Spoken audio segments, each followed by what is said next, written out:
Et nous continuons avec ce thème, avec Dieu. Nous ferons des exploits. Lisons, comme nous savons, notre thème était tiré dans Ésaïe. Mais nous avons des textes bibliques que nous devons lire. Matthieu chapitre 14, versets 22 à 33. Matthieu chapitre 14, verset 22 à 33. Nous allons lire, nous allons prier et nous allons nous asseoir pour écouter le Seigneur.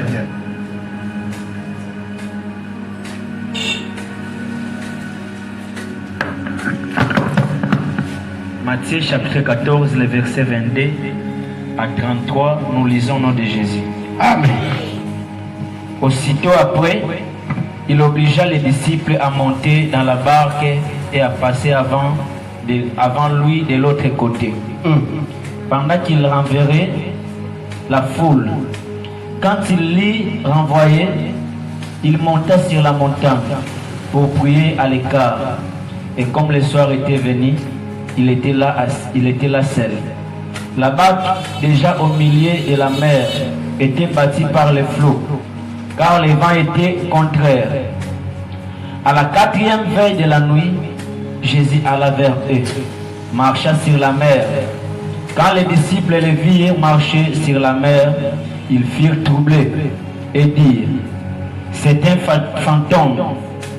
Et dans leur frayeur, ils poussèrent des cris. Jésus leur dit aussitôt: rassurez-vous, c'est moi, n'ayez pas peur. Pierre lui répondit: Seigneur, si c'est toi, ordonne que j'aille vers toi sur les eaux. Et il dit: viens. Pierre sortit de la barque et marcha sur les eaux pour aller vers Jésus. Mais voyant que le vent était fort, il y eut peur. Et comme il commençait à enfoncer, il s'écria: Seigneur, sauve-moi. Aussitôt Jésus étendit la main, le saisit et lui dit: homme de peu de foi, pourquoi as-tu douté? Et ils montèrent dans la barque et le vent cessa. Ceux qui étaient dans la barque vinrent se prosterner devant Jésus et dirent: tu es véritablement le Fils de Dieu. Parole du Seigneur. Nous la recevons avec les acclamations. Prions le Seigneur.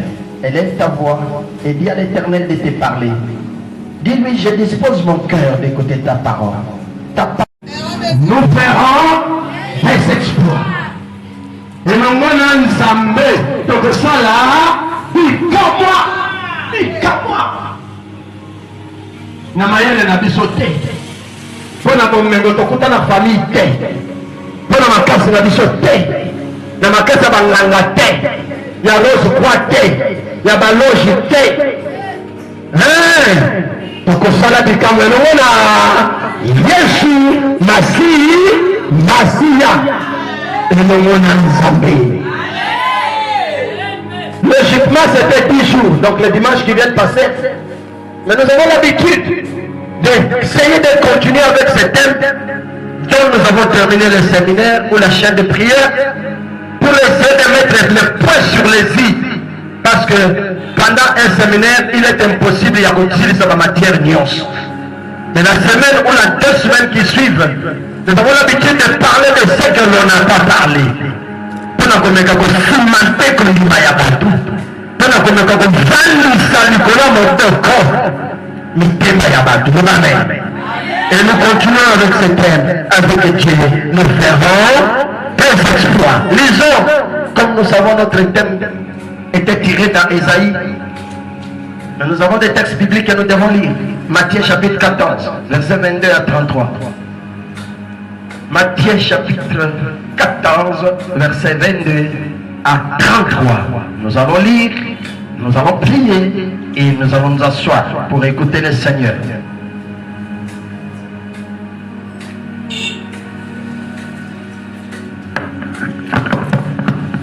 Matthieu chapitre 14, le verset 22 à 33, nous lisons au nom de Jésus. Amen. Aussitôt après, il obligea les disciples à monter dans la barque et à passer avant lui de l'autre côté, pendant qu'il renverrait la foule. Quand il l'eut renvoyé, il monta sur la montagne pour prier à l'écart. Et comme le soir était venu, il était là seul. La barque, déjà au milieu de la mer, était bâtie par les flots, car les vents étaient contraires. À la 4e veille de la nuit, Jésus alla vers eux, marcha sur la mer. Quand les disciples le virent marcher sur la mer, ils furent troublés et dirent: c'est un fantôme. Et dans leur frayeur, ils poussèrent des cris. Jésus leur dit aussitôt: rassurez-vous, c'est moi, n'ayez pas peur. Pierre lui répondit: Seigneur, si c'est toi, ordonne que j'aille vers toi sur les eaux. Et il dit: viens. Pierre sortit de la barque et marcha sur les eaux pour aller vers Jésus. Mais voyant que le vent était fort, il eut peur. Et comme il commençait à enfoncer, il s'écria: Seigneur, sauve-moi. Aussitôt Jésus étendit la main, le saisit et lui dit: homme de peu de foi, pourquoi as-tu douté? Et ils montèrent dans la barque et le vent cessa. Ceux qui étaient dans la barque vinrent se prosterner devant Jésus et dirent: tu es véritablement le Fils de Dieu. Parole du Seigneur. Nous la recevons avec les acclamations. Prions le Seigneur. Élève ta voix et dis à l'Éternel de te parler. Dis-lui: je dispose mon cœur d'écouter ta parole. Ta parole doit être une lumière. Ta parole doit me fortifier. Élève la voix, prie le Seigneur. Père éternel, te disons merci. Car tu es là, maître d'état des circonstances, pour nous parler, nous exhorter, nous éclairer, nous motiver, nous blâmer, nous corriger, nous instruire, tel qu'il est écrit dans ta parole. Au Seigneur, nous recommandons nos cœurs, nos âmes, nos esprits en tes mains. Nous sommes disposés de t'écouter, Seigneur. Viens nous parler, notre Dieu. Viens guider ton serviteur, Seigneur. Parle et qu'il soit un simple canal, une simple vase par laquelle tu voudrais passer pour nourrir, abreuver ton peuple de cette eau intarissable de l'eau de vie. Ozopita maboko ozotitika mote tumba mulungu nyonso aza ya nzambe te na kati ya sale mena na nzoto na yo mena aza posa ya mai kopia posa bima libanda moto na nzambe tumba atena bana mike c'est esprit de crime de déménagement ya kolela lela moto na nzambe ezikisa milimo ya nyonso ya moto na mabanga ya moto na ekenze ya incrédulité ya tembe moto na nzambe tumba vraiment tout changer. Jésus, que tu sois le seul maître. Que je me taise, que ta bouche s'ouvre, que mes mains s'accourcissent, que les tiennes s'élargissent pour parler et toucher à ce peuple. Que je disparaisse, que tu apparaisses, pour que ton peuple n'écoute que toi, leur seul vrai maître, leur seul vrai enseignant. Et que ta parole soit reçue sur des cœurs fertiles, capable de produire des centaines de milliers de fruits. Au nom de Jésus, nous disons Amen. Mote na biso, mote lisusu, banda nzamba pambola yo. Avec Dieu, nous ferons des exploits. Et nous allons nous mettre au sol là, dis-moi, j'ai donné le Seigneur qui me permet aujourd'hui de me lever devant vous. Vous savez, il y a des grands serviteurs de Dieu qui sont morts aujourd'hui.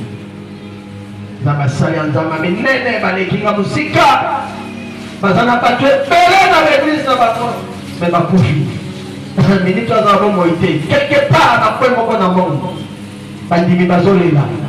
moi, si ma famille, ma camarade d'église comme de Christ, ma tamba, mais nga, na ebi na ngelonté, mais na sama na bongo.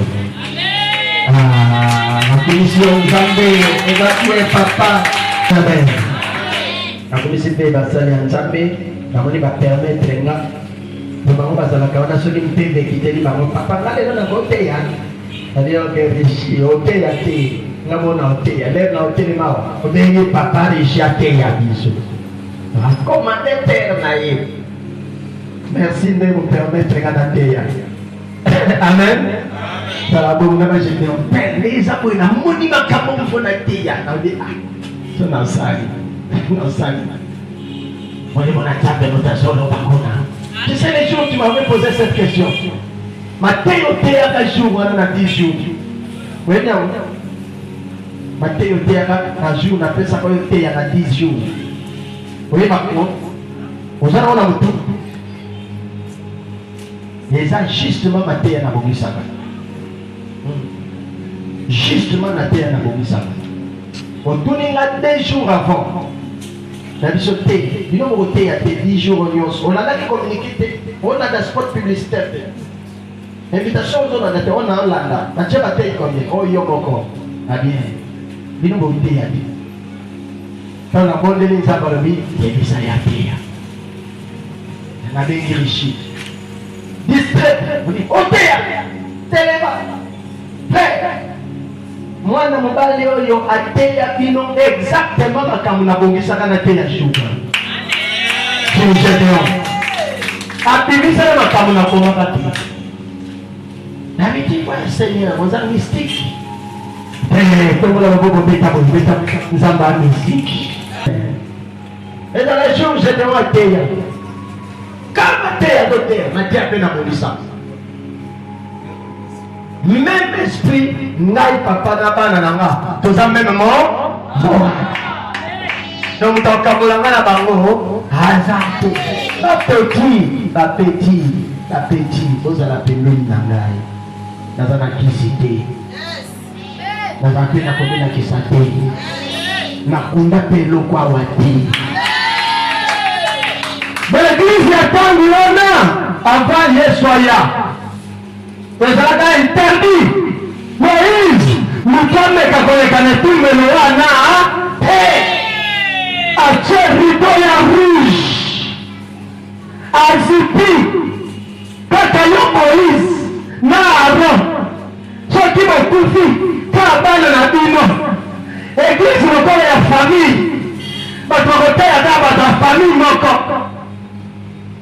so mutu so matiawa so na ye liwa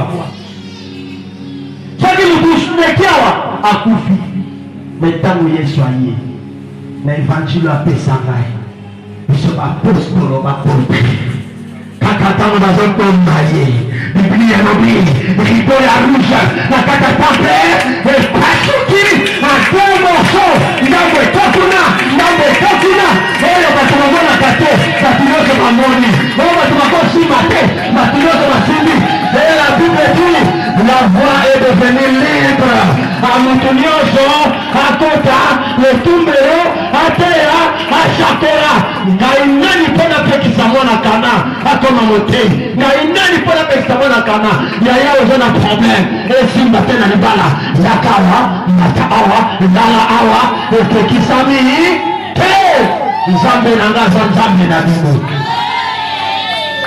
sauf pour raison ya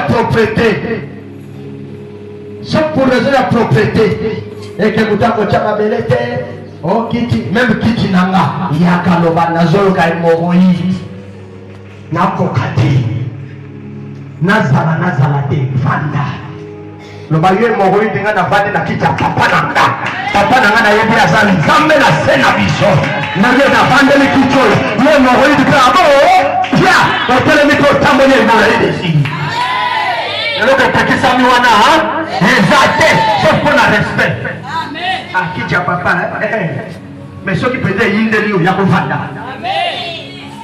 ese mutu azokomprendre mutu azososolanga église pardon nala na bijute ya kotuka ba église ya bato te tout excellent soki omoni etumbelo ya église ka mutu moko mutu akombolaka ka mutu moko mutu apangusaka soki mama wana aza te mutu akosimba te kuna mutu amataka kaka pa prophète ye moko donc soki aza te bino nyonso kuna na se bokosukisaka kaka kuna ah utamatake maman papa mwana kana ndimi na makisi ezawa akosote na Jésus place wana na kosote eloko mabe bakonga place wana solo ndeli mama wana ola ndeli prophète wana ola ndeli pasteur wana bayebi makambo ka baroni balé ba secret. Je ne vous mens pas. Je ne vous mens pas. Ce que ça la bien été pour matamata, ça pour le respect, mais pour la beauté. Après, bien. Mais ce qui est connu pour le maquillage, qui la ressource, non. L'homme, ça t'a dans ta sawa. Et ça me demande à comprendre. Et ça me demande à se là. Je ne comprends pas c'est qui. Je vous dis la vérité. Et je vous remercie, vous, mes enfants. Banana sepe na banabino makasi. Kuna ili kebuzawana uzuni mkuloka nzambe na kati ya papa na bino. Et la Bible nous dit, avec Dieu, nous ferons des exploits. Et on a nzambe pour ça là, du kamoa. Pas avec les démons, pas avec les diables, pas avec la magicien, pas avec le marabout, pas dans le rouge, pas dans le coupimacuria, pas dans le coup de choix, pas dans les loges, les clubs mystiques, pas dans la franc-maçonnerie, mais avec Dieu. Pourquoi? Parce que c'est le seul Dieu qui est capable de réaliser les projets de l'homme. Dans Proverbe, il est écrit, il est donné à l'homme de faire des projets, mais il est donné à Dieu de réaliser les projets de l'homme.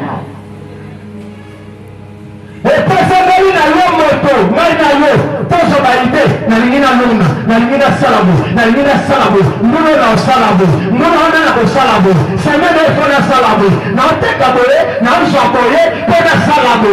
Mais, quand il a été de Nyon, son moutazo, quand il a été sale, et qu'on réussit, motazo d'Angouya, c'est nous comme dans Kanisa, et Simba, et Longa, et Tanzambele, Moko. C'est pourquoi, si tu veux faire quoi que ce soit, n'oublie pas d'associer Dieu. L'argent, c'est ton argent. L'intelligence, c'est à toi. Le diplôme, c'est ton problème. Les habitudes, tu en as, c'est à toi. C'est toi, c'est toi, c'est toi. Mais l'accomplissement de ce que tu as compensé, c'est réservé à Dieu. Est-ce que quelqu'un est là? Est-ce qu'elle est là? Il faut simplement oser. Je n'ai jamais vu quelqu'un qui est avec Dieu et échoué. Peut-être que c'est Dieu-même qui a voulu qu'il échoue. Peut-être qu'il avait quelques indices de tout ou de quoi. Mais après, il fera qu'il réussisse afin que les gens sachent que Dieu est capable de faire des choses impossibles.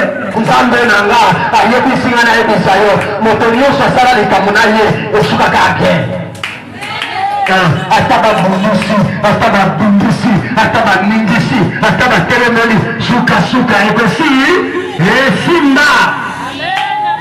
C'est question d'oser. Et cette question est pour Meka. De commencer à l'université. Et notre professeur qui était venu de l'Afrique du Sud, il nous donna les secrets de la réussite. Il avait parlé de ça.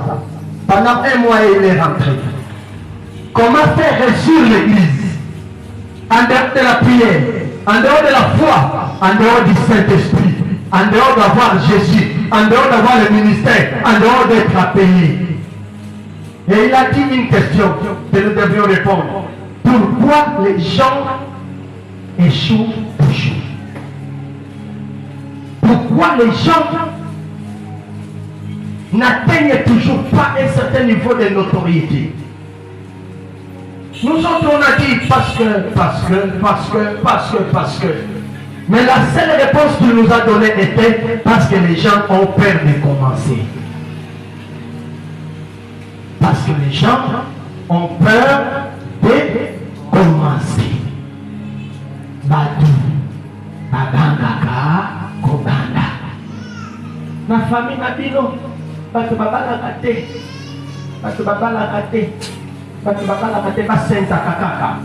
Et pas la biso parce que papa l'a gâté. Donc moyen na banda botu na mtu fiançailles, ezate.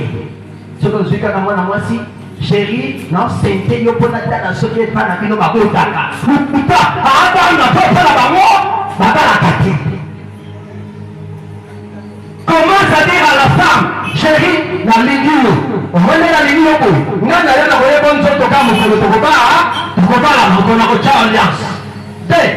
Na répondre à l'ensemble, pour la mariage, na futa mongo libala, na sala boye, après on va y nanda. Tu as osé. Et Dieu attend que mon toi meka. Je veux mais qui il y a la discussion pour la mibale.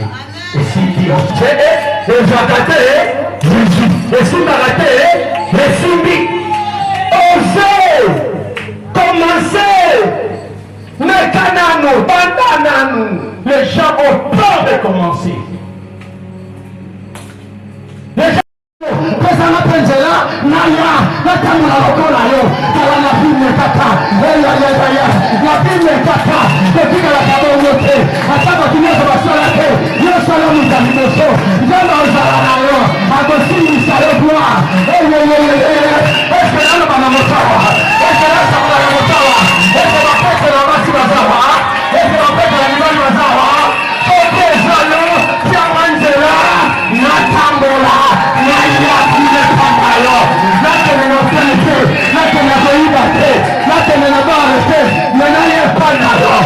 écoutez-moi bien, vous pouvez demander à Dieu tout ce que vous trouvez, il faut nous amener à sentir que nous faisons ces gars et ça peut qu'il n'est pas d'ailleurs. Ce que ça peut qu'il n'est pas en piano. Et bien, il y a l'église. Basenga mbongo, bapasteur bajena, bakoma bapato, l'église balakashiki, bakoma kana baba, bakoma kana moke, basomba bituka, bakoma ya bana basa mikendike, mwasina ya bala kutakota kake, okukuta na nanza mbelanga, oluka nzambe basaka na kanango, mais soki osema nzambe, asale lo eloko, oyo komema yo epai na ye, akopesa na tete.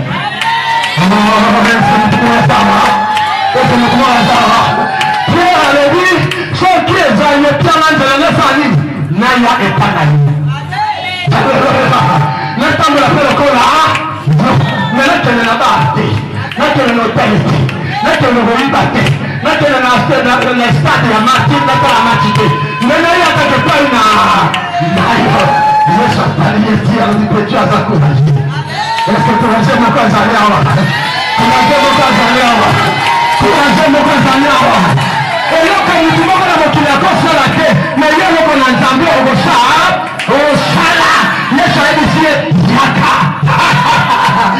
C'est la minute en boîte. Premier pas, deuxième pas, troisième pas. Nous passons la main.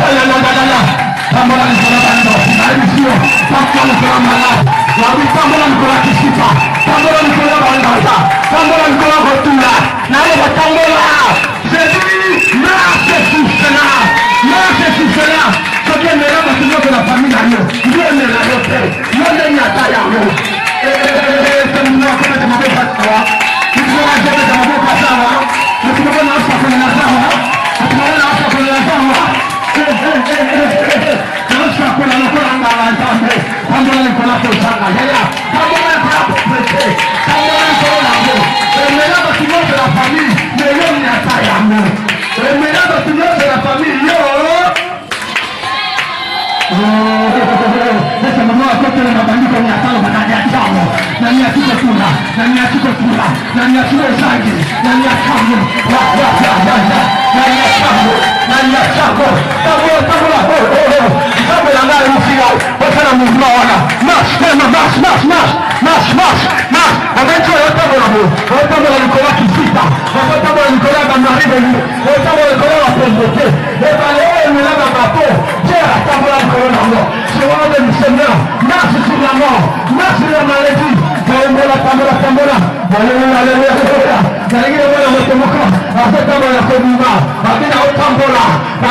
Nicolas masala minene kombo na yo ekotanalisa wana Pierre kombo na ye ekotanalisa watatambola likolo ya mai tatanalise ki atambola pameka pesima mokozo salamo olodo acclamez le Seigneur, acclamez le Seigneur, acclamez le Seigneur. Leva ma boca pour faire la tête à terre ceci. Pour la leva ma tête ceci. L'invité au mercredi, posant le mercredi à 17h. Bien-aimé, merci. Bien-aimé, merci pour la leva. Nous remercions Seigneur Jésus. Merci Père. Merci Adonai. Nous sommes là, nous sommes là, nous sommes là.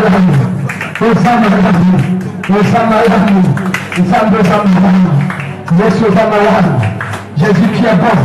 Dans mon côté vraiment. Souvent on a senti que ma carrière qui nous a ensemble dans une motivation, dans la vie à voir.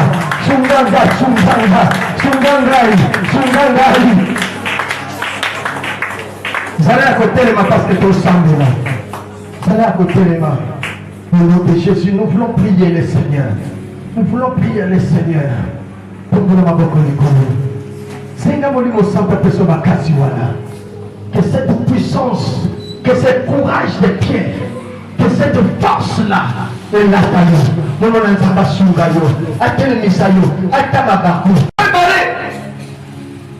les gens ont peur de commencer.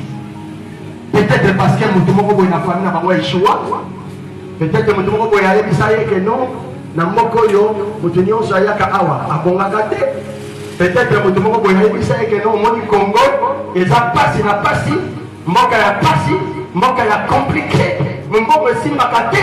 Peut-être que moni mabelozo ke lona bilanga wana kuna ça ne va pas. Batamboka wana balokaka biloko batbalonaka et parce que tu connais ça, automatiquement l'on a négativité et automatiquement le découragé yo moyo c'est le loko. Non, ça va, même si c'est ça, ma campagne m'a yo sala, parce que le monde a jamais, aussi ma capata. Avec Dieu, nous ferons des exploits.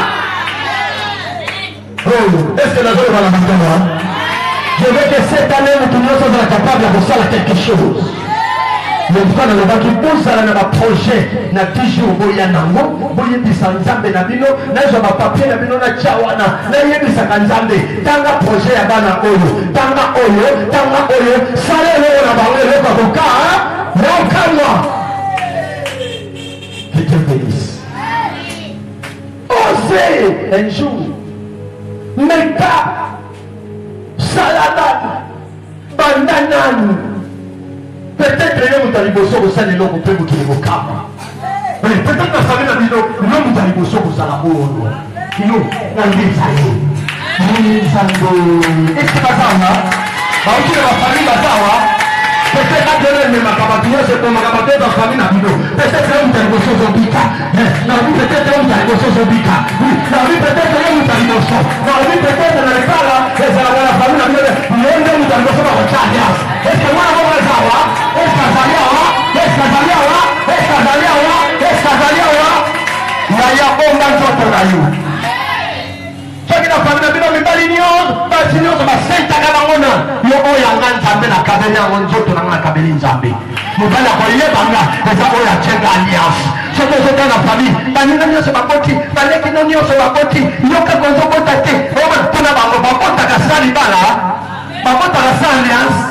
Bino bota na bino na kozala mbala bota na oya tena no te rompete me paso no decide de salame la yo na lo de salame la yo na de venir la yo je veux que tu comprennes cela dans ma famille un homme comme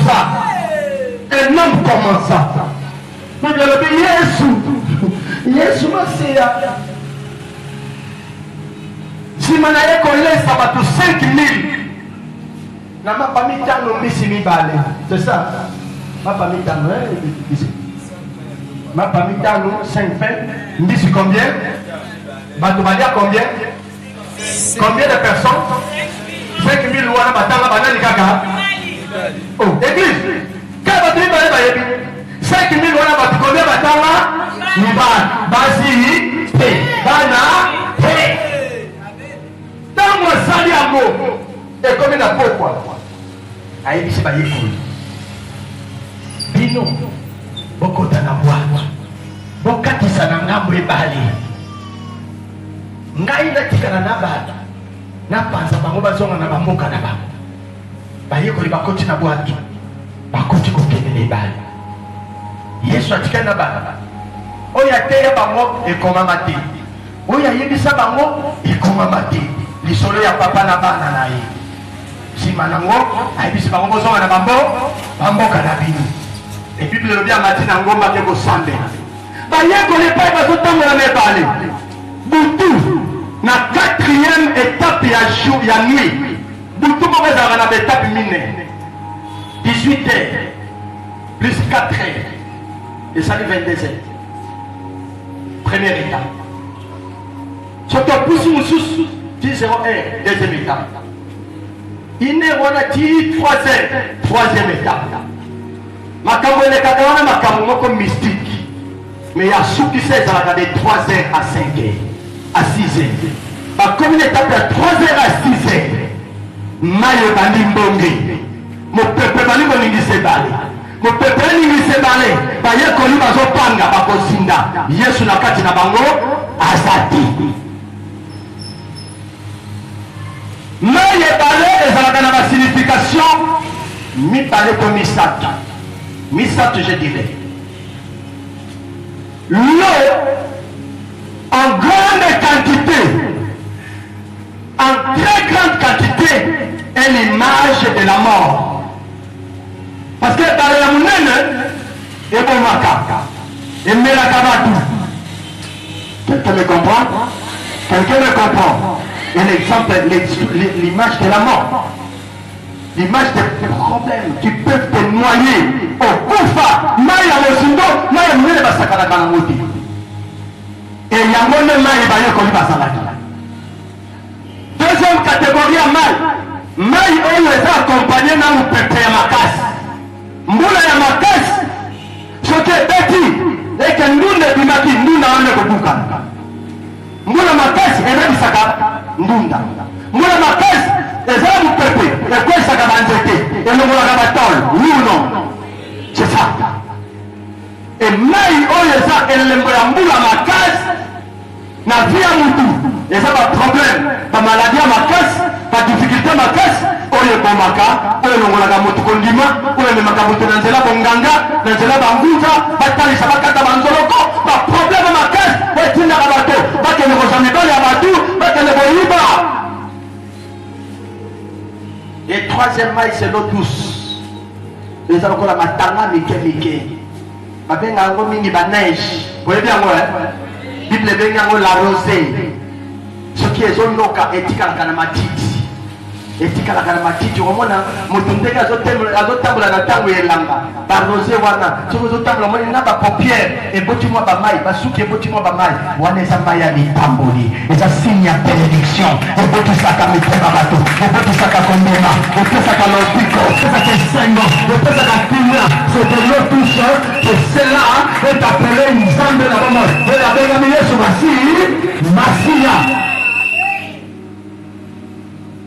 Mais obaye koli bakota na poatu ezoningana tempete monene ezala liboso na bango liwa baye koli ezala Yesu Massia. Mon frère, écoutez le message ici enseignement de nous dire ceci okoki kozala mokristo okoki kozala mwana nzambe mais elingi te koloba te bapase kosila mitumba ekosila non oza mwana nzambe oza na Yesu Massia ozali mpe na bitulu bitumba nzambe alobi te ke bitumba ekolongwa nzambe alobi te ke malade ekosila nzambe alokozongwa bandoki bakotika yo nzambe alobi te ke okobanda kozwaka kobongabonga eseko kozala te nzambe alobi bitumba ekozala bandoki bakobongisa yo banguna bakotelemela yo malade ekozala libala ekoningana kobota mpe kozalaka te famille mpe mwa bitumba bapelase kozala kasi nzambe aza na biso akotika biso te akotika biso te akotika biso te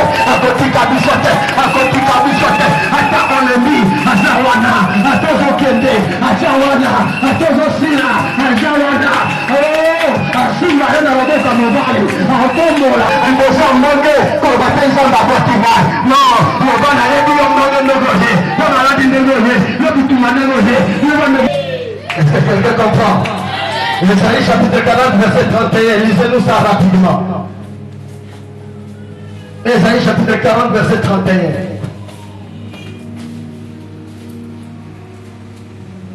Écrivez, voyez les merveilles de Dieu. Dieu n'a pas dit. Il n'a pas dit que papa c'est aussi la mission. Il n'a pas dit que tu tombes aussi là. Il n'a pas dit que tu remets la terre. Il n'a pas dit que tu es la mission. Non. Il n'a pas dit que tu es la mission. Non. Il a dit, nous sommes les Koya. Parce qu'il s'en met à côté de la mission.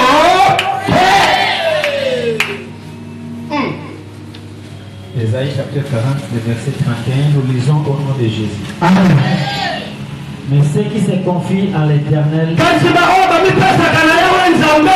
renouvellent leur force.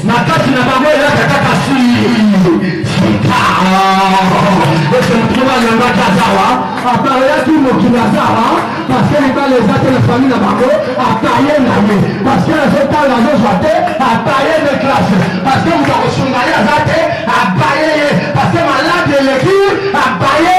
Non pas de l'eau, vous savez la l'eau, à ce temps le Moussaya, à ce temps de Samakasi. Est-ce que le bâti de mon Dieu te fortifie, pour le renouvelle sa force sur toi?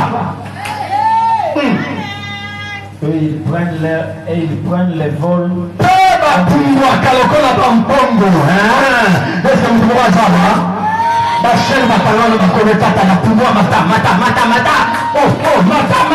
asakola mata prends l'envol pone bakosungiso bana niveau moko kaka yo corrompre oya moleno il court azokima ba ese mtu wazama olemba omona makuru ekomi makasi alekana kokima bango baretard nyonso oza na vie ganie yango olebe Et ne se lasse point. mpe alembaka Il marche azotambola et ne se fatigue point. alembaka. Parole du Seigneur. Laisse qu'on proclamer cette parole-là.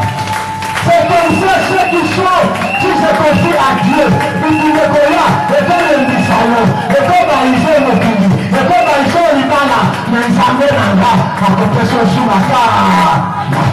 Il y a dans la casse. Dieu me dit de te communiquer cette force-là. Dieu me dit de te communiquer cette force-là. Dieu me dit de te communiquer cette force-là.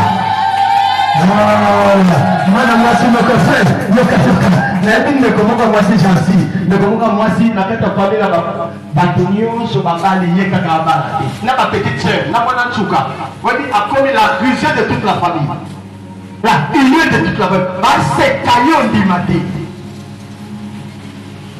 Cette sœur priait le Seigneur confiante à Dieu protocole azanga makambo nzambe. Et à tel point que phrase où il y a bien l'église dans ma famille, que semble le nabino ya pamba wana, que semble le nabino ya pamba. Sur le coup comme ma bala au bas comme c'est la bande konaye, et ça ma bala ya katova. La sœur a continué comme ça. Bal camarade à mon côté dans ma quartier, tout le monde a bala. Yeka kabaladi. Ba 37 ans. Donc comment on va salir séminaire? Pasteur Gabango a invité camarade Naye na Poto. Il a travaillé, bandi côté, ici. Avec ce pasteur Naye na confronté. C'est Martin, d'après ce qu'a Congo. Azawa, dans l'église na bino, Adi Azali. Ah, pasteur. Bino boya bomo na ngamu tumabe. Mais nous avons dit que nous avons dit que moi c'est dans la coupaki. Nous avons kaka suki na lali combo wan. Na lamuki combo wan. Mais nous avons pas idée que na ko bala de na sabo. Nous avons idée. Mais nous comprenons parce que on dit combo de la kaka yaya. Non, on a des idées pour mon inde boya bolo na ona yaki ko sana kindumba l'église na yo boya bete mon cher. Ngana za yo za nga na yebi yo bandakala. Ba je wana za la kati. Bandeko avant qu'il te si la séminaire ici là. Samedi wana na butu na pasteur na frère moninga na ye même ndoto. Libala ya kafu na fi wana. Alors là la permanence joue ngo alamusi camarade ya poto. Mon cher lamuka na muka. Non nous sommes pas dans na mona moi si zo tanga na Congo. Libala ya ka. Avec nako ya ona lota. Avec mon cher, qu'il te ce que c'est en tout cas solo la naï. Mais les naïbes c'est wana makamamita di penza za makamate côté makamamita ya baya ko da sanga papa loko la sape bitro ça a besoin d'un mot. David n'a koneka. Après prière, ba solo li na ser a pouder na muté mamoko. Ati pasteur na bako papa ngoni biloko zo saka ngai ngana ningana ngaba bakama moete. Ya ozonga na poto squat ngana baba susa papa na lingi biloko na te papa. Seulement en message na pasteur na ye trop. Alors la vérité en face. Avec ma fille na yebi na rai ko banga. Pona presence na bosolo la. Mais oh to lotinga na ye butu alelo. Et puis c'est courage na permettre. S'il te plaît, oyebinga malamu na linga buzoba te. Ceux qui ont dit que ça va. Ceux qui ont dit que ça ne va pas, si, ils ne vont pas le faire. Et tant que solo lié sili, abina bon de l'Anzambé, pasteur a fait séminaire à Zongi États-Unis. Moi c'est papa, limbisanaï papa, namoni pasteur, wana nanda kunaye, eza boye, azana bana 3 boye, banana bazoya banga maman. Ce n'est pas possible. Au-delà de Manamoni, avec les camarades, les lots d'amoni nanda. Ça nous a ça la macabre. Il y a des organisés, mon frère. Nous avons la qualification de la Moutouana. Et avec Dieu, nous ferons des espoirs. Il n'y a pas de ça à mater. Pasteur Ayate. Famille na yeba ke bache ndenge bache na Kinshasa mwana mobali ya famille avandi wana pa bibali salami mikanda nyonso salami 2 mois après mwana mwasi akenda poto bandeko ya famille nyonso babala mariage ya katova baza kaka na kati ya Kinshasa ya avali mariage ya lopete akevande la wapi nepasi soki ezalaki ngayo la yatika baje nzamba salaka na ba ménager c'est vrai zenya liboso baninga neno na ba leki na ba bota ba na 2-3 ba camarade baza âge mo ba beta ba 5-6 zenya liboso ba passe zenya liboso ba passe zenya liboso ba passe na beta Bible obi awa nzamba ko simbayo apokimisa yonga ndamu tala kino mamu leka owa kota banyo leka owa naomba leka owa badikam leka owa musara petite kina mango baona kanisa ka wewe kina kama na leo kina mango ega tata oza tata le fa na kamera kwa kelesi kina mango zaba diplom bebere koeka bao tafaba le premier avayo na ibara kina mango dote dele sai para bien na ba mata Dieu me dit au kina mango ya kina mango le kabango batika la sima ne craignez rien je connais ce Dieu là et Pierre na bande konaye bamimolo na kati ya mbonge mipepe mai ezoningana bate ezinda batala na musika na kati ya molili lumière avérifie lumière bien bamoni mutu na kati ya lumière batambola likolo ya ngai yesu masiya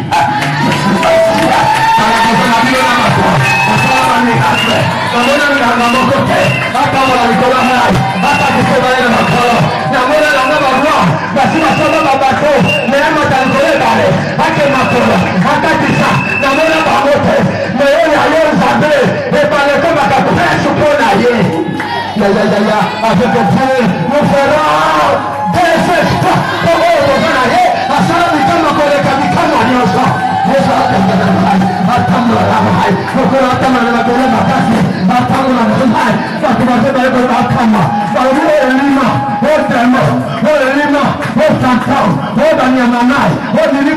kola ringani na yeko gondima ezanga mete la bibo ezanga mafate la bibo ezanga limate ezanga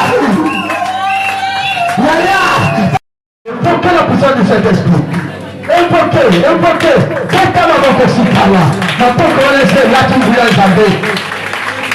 Oh Saint-Esprit, révèle-moi de ta puissance, Seigneur. Révèle-moi de ton onction, Seigneur. Holy Ghost, Holy Ghost, Holy Ghost. Saint-Esprit de Dieu. Saint-Esprit de Dieu. Saint-Esprit de Dieu. Saint-Esprit de Dieu. Saint-Esprit de Dieu.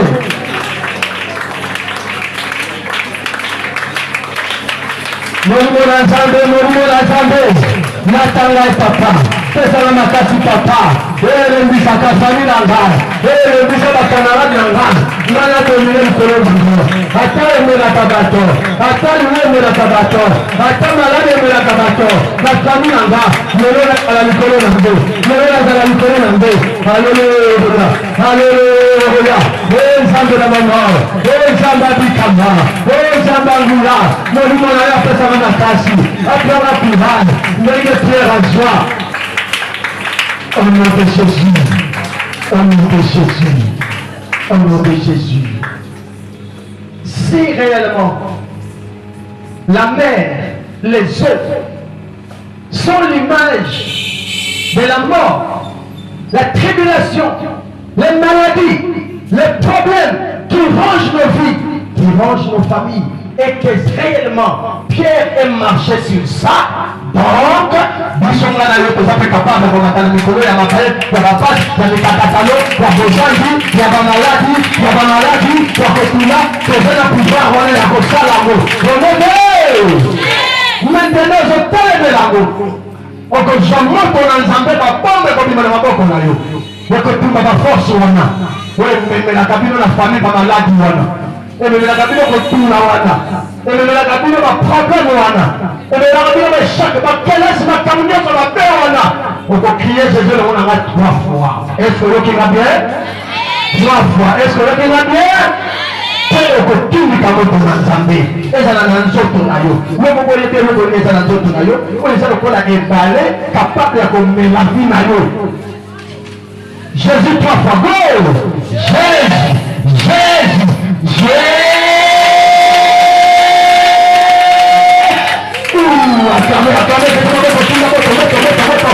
Au nom de Jésus, tout ce qui te submerge, au nom de Jésus, allez, hésita.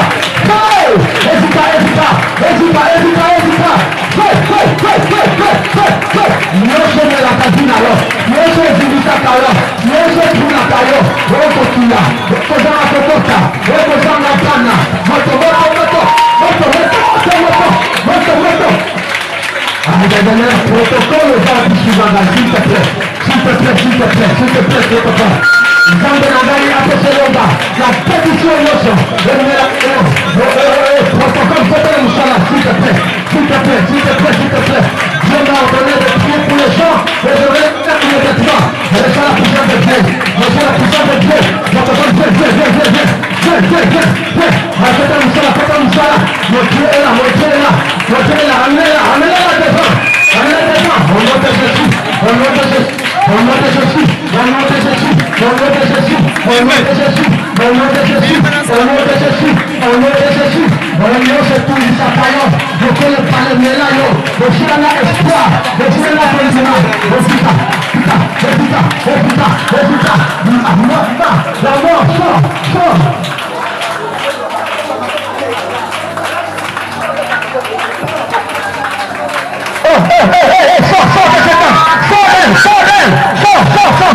Je peux l'entendre, tu veux partir de ce corps. Allez, nos choses aussi, ça va l'ensemble, et si c'est pas l'ensemble, vie et Seigneur. Allez, puissance innocent. Dieu va de l'ensemble.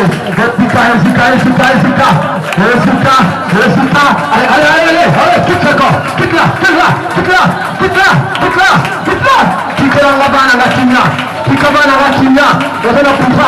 Allez, sors vers là. Je te l'entends, toute puissance La cage va mouiller le colonne. Allez, allez, allez, allez, allez, allez, allez, allez, va, sortez, sortez, sortez, sortez. Libère là cette temps. Libère là, va dans les arrives. Va, quitte là, j'ai pas entendu, quitte là, j'ai pas entendu. Au nom de Jésus, sors. Tu vas, go. Wazosambela, wazovuka, omozote makaliwa, nataka fani na puma, ome makaliwa, na ripala, ezika bamalaka tajani, ezika, toute cette puissance, ezika, feu,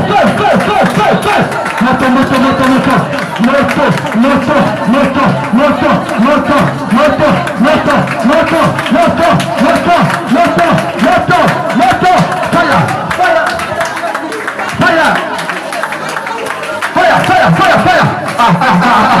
Tu n'es pas là.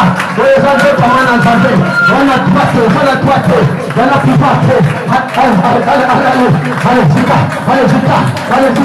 Allez, Zika.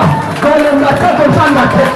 Comme le côté, bonne déjà, la famille a vivre, le nom fait aimer, le nom fait Zika, le terrain trop,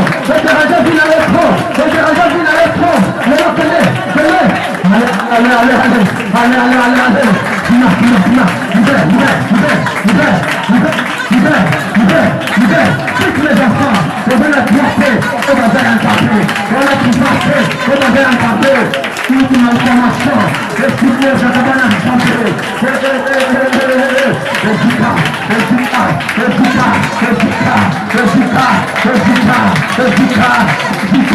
la passe-là.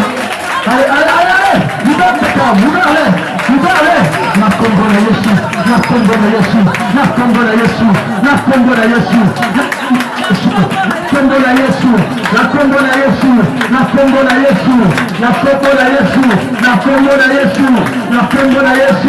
Nakombo na Yesu.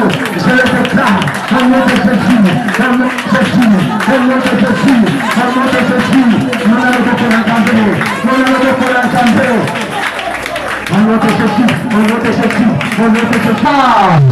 Esukisa, Mayele, Yapanganga, Nazinanga, Lele, Rokome Mangate, Nanyatiro, Nametiro, allez, Bobola Nyatango, Petro, le palais, le bateau, le coco comme la yété, le premier Tamayana, Nyatebawana, Nyatango,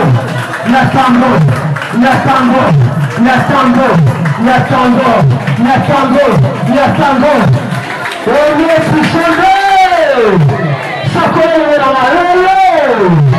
Lolo, ndenge kombo ya Pierre, et Masamo, que par Jésus, Yekaka, Mutami Bae, Akambola Nama, Naïfe, Samonanga, Ezotambola, Ezokende, Kemotaliboso, Aresisa, Abika, Abala, Abota, Atomboma, Ezanga, Ataekanya, Bandoka famille, Bata quartier, Banina Botama na Bango, Nana Wengi Amo, Onobe, proclamez victoire, proclamez. Katola, Monobe na Pierre Alelo, Nanyati Nicolas Bandoki, Nicolas Banganga. La Bible dit, voici je vous ai donné le pouvoir sur le serpent et le scorpion et toute chose de l'ennemi. Oh, Zananguya comme Matela, comme Yata, comme Pamphla Nicolango, que cette maladie soit vaincue sur la porte de Bogota. Katola Congo Nano, le nom de la fête de la liste, pas celle que c'est pas la famille Alliance, la famille Nanga. Nous avons besoin du diplôme à graduat, licence, master, doctorat, nous avons besoin de la famille président na famille nanga moto alibota na komi nani botanga akomi un grand riche au-delà de tout moto alibosa kota lola na famille na yo ezala yo au nom puissant de notre ensemble na boko béni Seigneur mon Dieu Seigneur mon roi Banda Jésus merci Seigneur. En vertu du pouvoir que Dieu m'a donné, dans Luc 10:19, yo milimo mabe, au gagnant à l'union sur la famille à mon amasiko, yo kisita, yo mari béni, na évité Congo na pengo na maladi nini. Okoma batunyo sur la famille à mon amasiko. Na informé yo que oyo aza pierre ya famille na ye.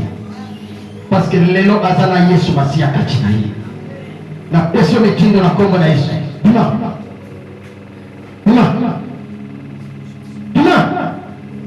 Au nom de Jésus. Tika ekimia. Motola nzambe tumbai. Pona libela. Qui n'a plus de pouvoir dans ce corps. Na kombo na Yesu. Bima. Quitte là. J'ai pas avant. Quitte ce corps. Quitte là, esprit de mort. Bima. Tika ekuna. Au lieu batumiki na famille na ye. Ye aza petele la famille. Oza pouvoir ko lia yete. Lokola mère. On met là bateau ya ndenge na ndenge. Ye aza masuwa yo komela te. Pokati na ye sotali. Libéra au nom de Jésus. Merci Seigneur. Merci Jésus.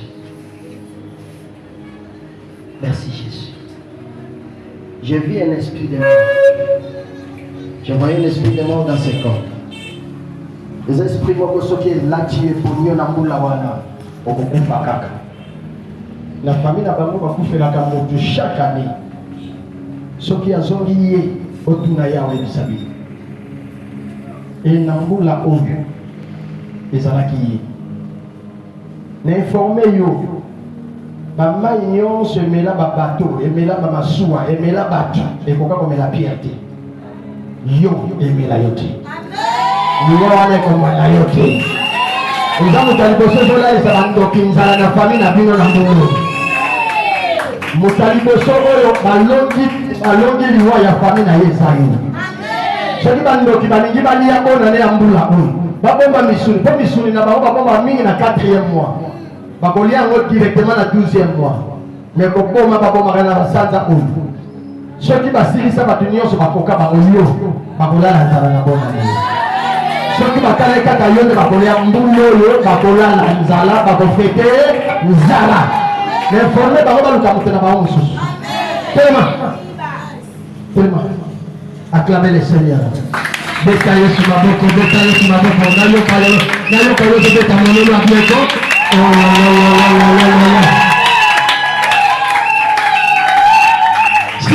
boque,